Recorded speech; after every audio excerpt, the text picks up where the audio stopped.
Hello. Thank you very much. I'm glad to have you here. Thanks for coming in during a holiday week. Richard, I want to start with you. Is a president immune to conflicts of interest?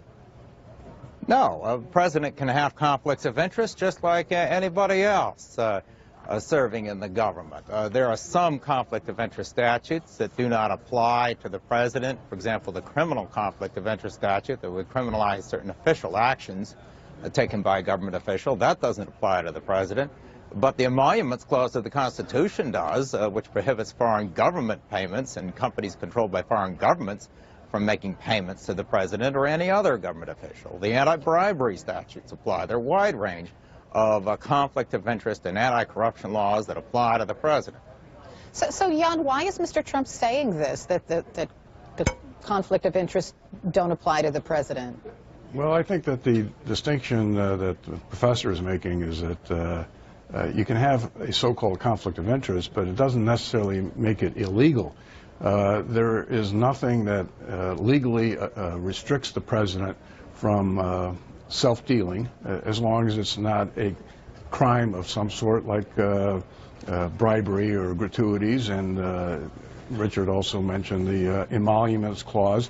But at its base, there's nothing that requires the president disengage from his businesses. There's nothing that says that he cannot continue knowing what's going on with his business. Fundamentally, the problem that's confronting Mr. Trump is that he wants to retain public confidence in what he's going to do as president. Now, number one, he now really has a full-time job that's not going to allow him an awful lot of time to do his business matters, which is why I think he says, well, I'm getting out of managing that business. I'm going to have the kids do it.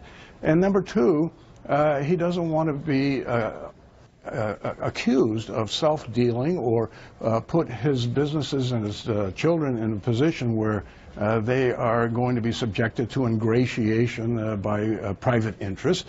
So he has to really put some self-imposed restrictions on himself on how he's going to operate and what his relationship with the businesses are going to be. Because some people say he really does need to do that, because this sort of comment, some say, echoes Richard Nixon, because Nixon said something similar to David Frost decades ago. Listen.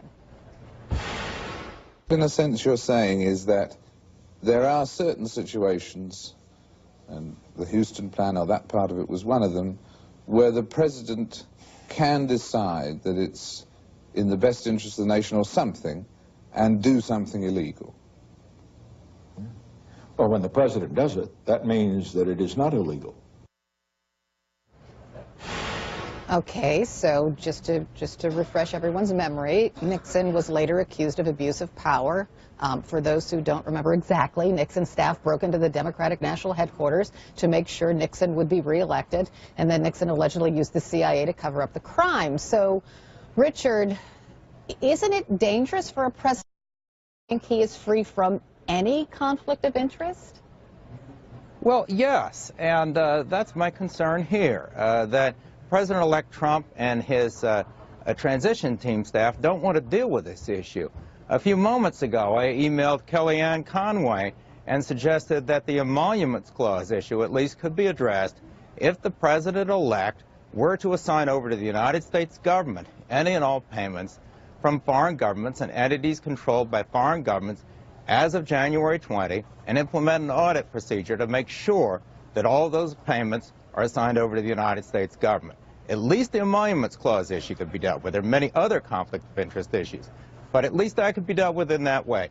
And so far, they are showing no willingness and sending the message to me that they aren't even interested in my advice because I didn't support Donald Trump for president. Well, now he is the president for all of us, all the American people. He's going to be, and he needs to comply with the Constitution at a bare minimum. And they need to recognize the problem and address it. And they need to do that before the Electoral College meets, because I don't see how the Electoral College can vote for someone to become president if he's going to be in violation of the Constitution on day one and hasn't assured us that he's not in violation. This is just as important as your birth certificate, more important in your birth certificate or proof of age, or what other requirements there are to become president of the United States. And Jan, I think Richard is saying that because Trump recently admitted that he encouraged the British politician Nigel Farage to oppose offshore wind farms that affect the views of his Scottish golf courses. And Trump just shrugged that off when asked about it. So, I don't know, is that the slippery slope that Richard is worried about, Jan? Well, I think that the Trump people are actively evaluating what can be done, what should be done, what must be done. You know, we're sitting here basically 2 weeks after Mr. Trump's very surprising election, and they have a full plate.